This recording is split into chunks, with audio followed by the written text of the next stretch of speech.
हाँ जी, सभी को नमस्ते जी, सारे Sat Sri Akal ji, very good morning all my dear students. So students, last video में प्राइमरी वर्ब की लास्ट वीडियो में हम लोगों ने प्राइमरी वर्ब के जो पहले दो पार्ट थे यानी कि बी और डू, इनकी चर्चा हमने कर ली थी। अब बारी है थर्ड पार्ट यानी कि हैव के बारे में सोचने की। तो ये हमारा पार्ट सेकंड है, वीडियो सेकंड है, हमारी सेकंड वीडियो है प्राइमरी वर्ब को लेकर, और इसमें हम हैव की चर्चा करेंगे कि हैव को किस तरह से प्राइमरी वर्ब के तौर पे डील किया जाता है। आइए देखते हैं। हैव, हैज, हैड, ये भी तीन भाई हैं। जैसे ये डू तीन भाई थे, उसी तरह हैज, हैव, हैड भी तीन भाई हैं। और हैव का जो मतलब होता है, देखो, किसी चीज का पास होना, यानी कि कोई चीज मेरे पास है, कोई चीज आपके पास है, या कोई चीज किसी के पास है, किसी चीज का पास होना यानी कि पोजेशन, अधिकार या हक की बात करता है, पोजेशन की बात करता है। और इसका और भी कई सारे मतलब निकलते हैं। देखो, खाना, पीना, लेना, ग्रहण करना।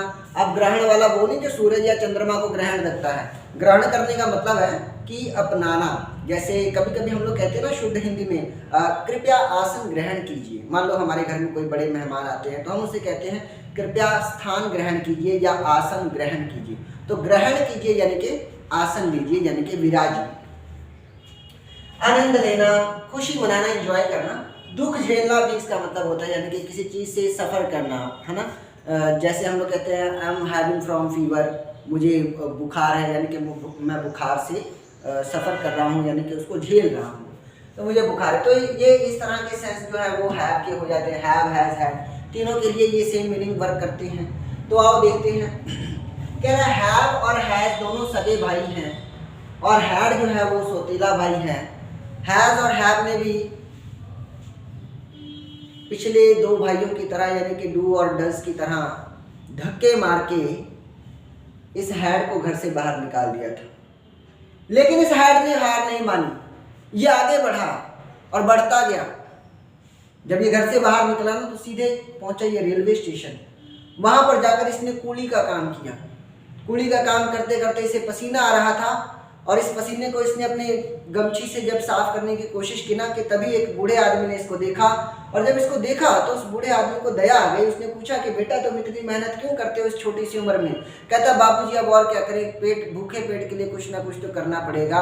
वो बूढ़े आदमी ने उस बच्चे को कहा कि तुम जाओ पढ़ने, तुम स्कूल पढ़ने जाओ, तुम्हारा खर्चा मैं उठाऊंगा।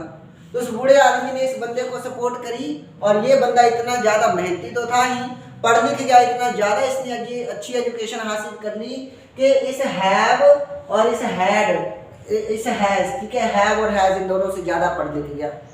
हैज़ हैव भी बड़े होते गए, ये भी बड़ा होता गया। जैसे जैसे हैव हैज़ पढ़ते गए वैसे वैसे ये भी बेचारा पढ़ता गया, लेकिन ये इन दोनों से ज़्यादा पढ़ा, तो इसके पास एजुकेशन बहुत ज़्यादा थी। तो ये तीनों के तीनों जब बिजनेसमैन बने तो सबसे ज़्यादा बिजनेस इसका डेवलप कर गया।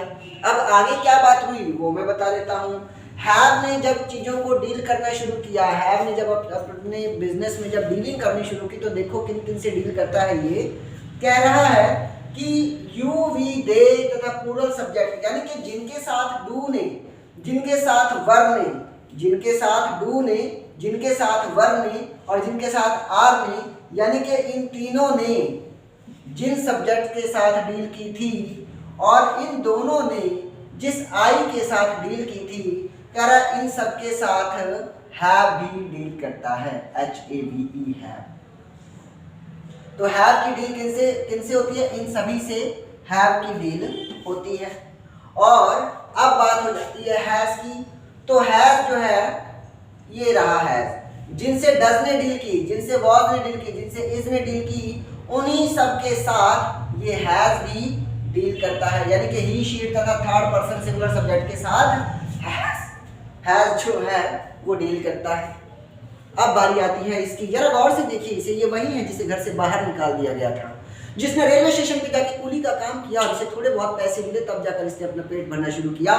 लेकिन जब मौका मिला तो इसने स्टडी की, इसने पढ़ाई की, इसने आलस से नहीं किया, इसने कोई मजे नहीं लिए, ये पढ़ता रहा। आप लोग क्या है, पढ़ते रहते हो, जब मन पढ़ाई से उठ जाता है वीडियो लगा के बैठ जाते हो, कोई फिल्म देख लेते हैं, चलो कोई गाना सुन लेते हैं, चलो कोई बार घुमाते हो ना भाई ना। इसने अपने मन को संभाला। इसने, गुरु नानक साहब ने कहा मन जीते जग जीते।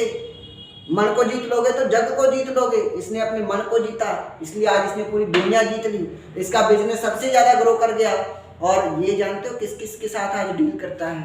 मैं बताता हूँ आपको, आपको तो पता नहीं होगा, मैं बताता हूँ। देखो, इसने ऑल सब्जेक्ट्स के साथ, कह रहा सिंगुलर हो प्लूरल हो, कोई सा भी सब्जेक्ट आ जाए, हर किसी के साथ ये डील कर सकता है और हर किसी के साथ इसकी डील होती है। इसको किसी सिंगुलर या प्लूरल से कोई मतलब नहीं, बस सब्जेक्ट होना चाहिए।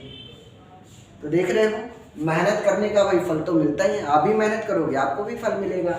तो अब आप समझ चुके हो कि हैव, हैज और हैड किस तरह डील करते हैं। लेकिन एक और कॉमेडी की बात यह है कि हैज, हैव और हैड की मम्मियाँ भी अलग अलग थी, यानी कि इनकी भी माताएं अलग अलग थी। बाप एक था, इनका बाप एक था, एक बाप की औलाद थी ये तीनों के तीनों। तो इनमें उस बाप का गुण भी तो आएगा। अब वो गुण क्या था ये मैं आपको बता देता हूँ, जरा ध्यान से सुन लेना। कह रहा है कि किसी भी सेंटेंस में हैज, ध्यान से सुनना भी, किसी भी सेंटेंस में अगर has, have, had helping verb बनकर आएंगे तो इनके बाद मेन वर्ब हमेशा वर्ब की थर्ड फॉर्म ही लगेगी। मेन वर्ब हमेशा थर्ड फॉर्म ही लगेगी।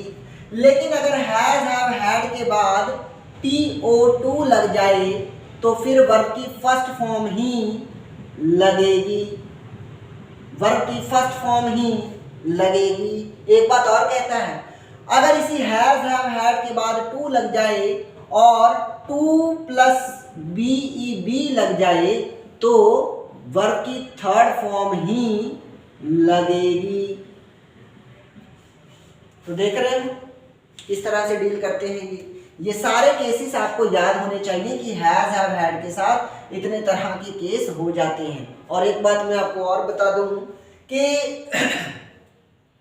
हैव को, HAVE, हैव को वर्ब की फर्स्ट फॉर्म माना जाता है, हैव को वर्ब की फर्स्ट फॉर्म माना जाता है, हैड को वर्ब की सेकंड फॉर्म और वर्ब की थर्ड फॉर्म माना जाता है, हैड को वर्ब की सेकंड फॉर्म और वर्ब की थर्ड फॉर्म माना जाता है, हैविंग को, HAVING, हैविंग को वर्ब की फोर्थ फॉर्म माना जाता है और हैज को, HAS, हैज को वर्ब की फिफ्थ फॉर्म माना जाता है। उम्मीद है बात ये सारी आपको समझ में आई होगी। ठीक है जी। तो इसके साथ ही हम लोगों का जो ये प्राइमरी वर्ब के इन तीनों पॉइंट्स को देखने का जो मकसद था, इन तीनों की फैमिली से मैंने आप लोगों को मिला दिया है। हालांकि इनकी फैमिली मेंबर से आप लोग डेली मिलते रहते हो, लेकिन आपको प्रॉपर परिचय नहीं मिल पाता ना कि ये परिचय है कहाँ से।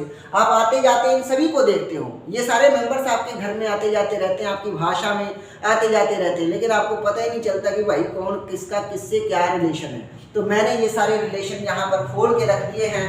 अब इनके परिचय के लिए आपको कहीं सोचना नहीं पड़ेगा।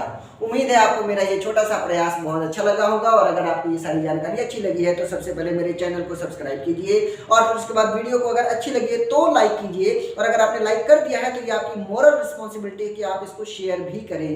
और इतना सब कुछ जब आप कर देते हैं तो मैं बस आपसे इतना ही कहूँगा, thank you for giving me your precious time. जय हिंद, जय आर्यभट्ट।